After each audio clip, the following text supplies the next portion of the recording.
It's God. That's the only person that I serve. My mom ain't here. My mama was sacrificed. Me too. You understand? Yeah. I'm Christian too. Michael Jordan, what about him? His daddy, right?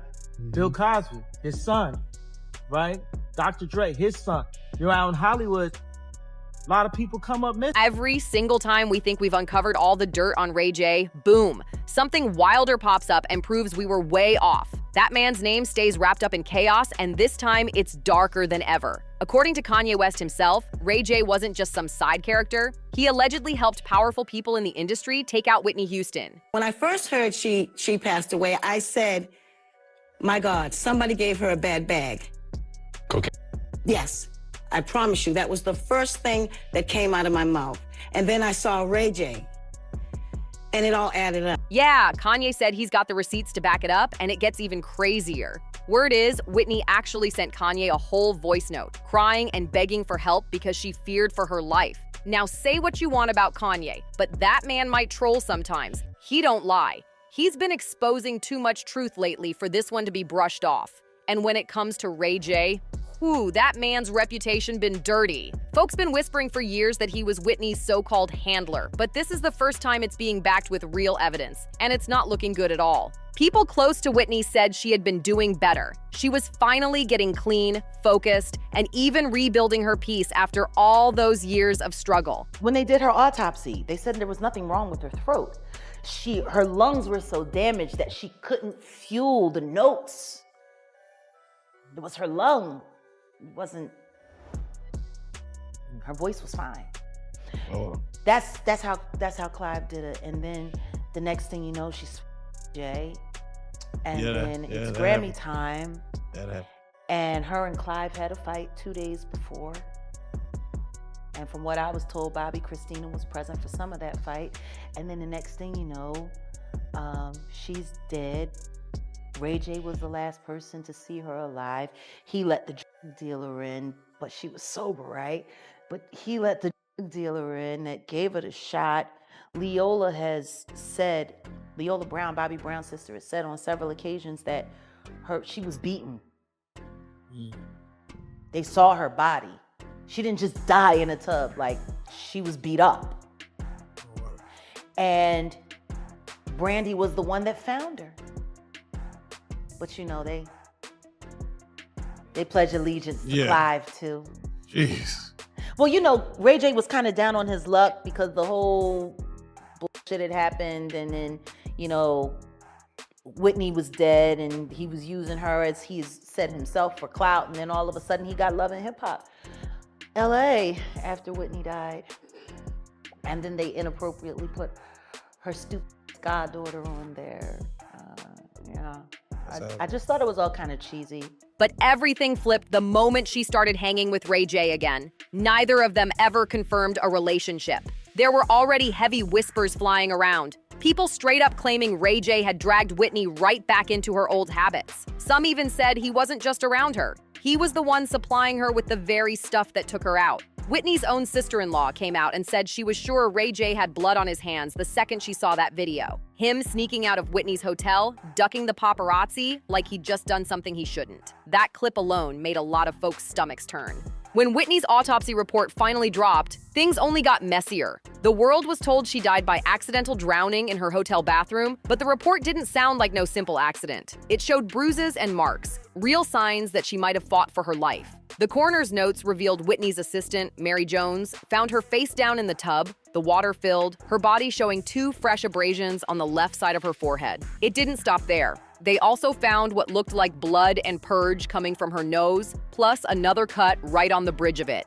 Inside her system, a cocktail of substances, marijuana, Xanax, Benadryl, and other meds that could have left her weak and helpless. Fans and insiders instantly started saying it loud. This wasn't no random overdose, something shady definitely went down. And here's the twist that got everybody's jaw dropping. The coroner in charge of Whitney's autopsy was none other than Ed Winter. Now, here's where things get even creepier. Ed Winter. Yeah, that same coroner who handled Whitney's autopsy was also the one in charge of investigating Kim Porter's mysterious death. And get this, he didn't buy that pneumonia story for a second. Ed was known for calling out lies and digging up the real truth behind celebrity deaths, no matter how much the industry tried to twist the story.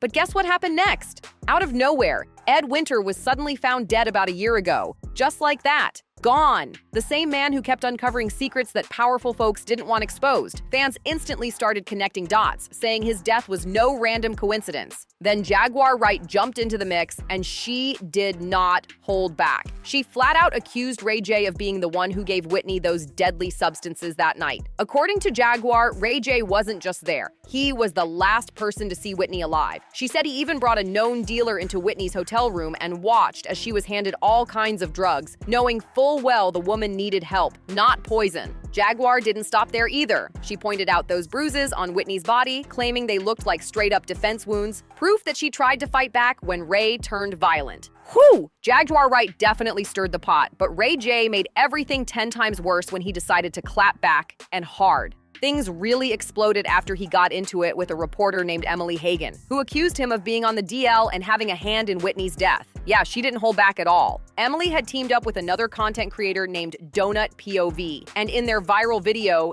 Donut straight up went off on Ray. He called him an industry boy toy and even claimed he got paid to take Whitney out. That video sent shockwaves across social media, and Ray J clearly wasn't having it. He jumped on Instagram, wild frustrated, calling Emily out for giving Donut a platform to spread lies about him. And what he said next had everybody's eyes glued to the screen. Ray J wrote, "What the fag? See, this is exactly what I'm talking about. I had enough. I'm about to do my final crash out for real. But this one's for my kids, for my mom, Pops, Brandy, and my niece. If something happens to me, then so be it. The truth matters more in the long run." Then he aimed directly at the folks he claimed were threatening him, saying, "I'm talking to everybody who played with me this week and sent me threats. You know who you are? Y'all been paying me to stay quiet, treating me like I'm your slave, trying to silence the truth." Ray J's meltdown didn't stop there. He kept going, and the things he said next made people think he was either about to expose everything or completely lose it. He ranted, "Money? I don't want it no more. I'm about to activate. You really thought all that hush money you gave me would keep me quiet forever so you can pretend to be great people? Well, not anymore. There's nothing you can do. So bring on the pain. Send everybody. I'm waiting for you." That right there had people clutching their phones. He sounded like a man ready for war. Then he went off on the interviewers too, saying they were too quick to tear down another black man while pretending he was clueless, and then dragging Whitney's name into the mix like he had anything to do with what happened to her. It was raw, angry, and honestly scary to watch. Now, here's the twist. Kanye and Ray J, they've never been cool. Kanye's been shading Ray J for years, especially because of his past with Kim Kardashian. Kanye even slipped his feelings into his Life of Pablo album with the line, "Me and Ray J would probably be friends if we wasn't in love with the same chick. You might have had her first, but I'm rich though." That lyric alone had the internet in flames. Ray J's camp did not take it lightly either. His manager was reportedly furious, pressed beyond belief, and started talking about suing Kanye for defamation. He claimed they were potentially doing something. Kanye's been called out for this kind of thing plenty of times, using people's likeness or image without getting clearance or cutting a check.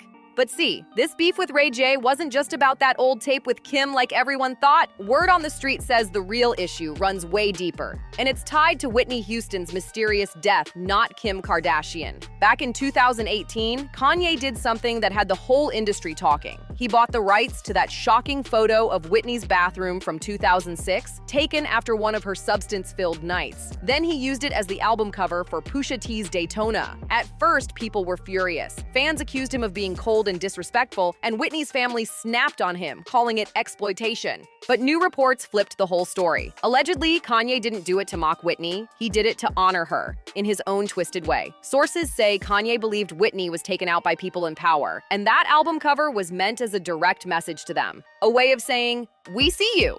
It wasn't meant for the public. It was meant to rattle the higher-ups behind the scenes. And here's the crazy part. Right after that stunt, Kanye's world started crashing. Suddenly, every headline was about his mental health, his breakdowns, and wild behavior. After that, things got even more suspicious. People started noticing that every time Kanye spoke on something that didn't fit the industry's clean image, his life would spiral soon after. Not long after the Whitney situation, he was suddenly crazy, unstable, and off his meds. But fans who had been following closely said, nah, it looked more like they were trying to silence him before he dropped something too real.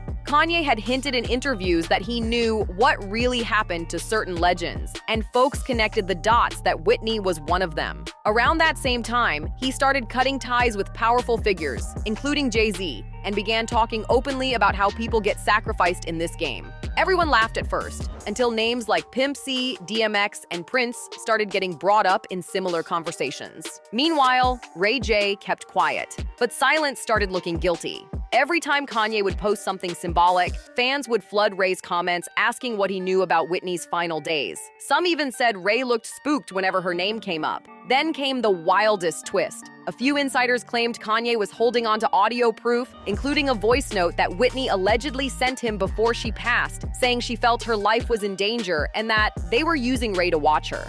If that's true, that would explain why Kanye's been hinting at this story for years without saying names directly. So from how everything's playing out, it really feels like they started painting Kanye as crazy, just to make sure nobody took him seriously anymore. Once they slap that label on you, every truth you try to speak turns into a meltdown or a rant. That's the oldest trick in the book. They knew exactly what they were doing. And here's a detail that gave people chills. Someone close to Whitney said she never took baths in hotel tubs.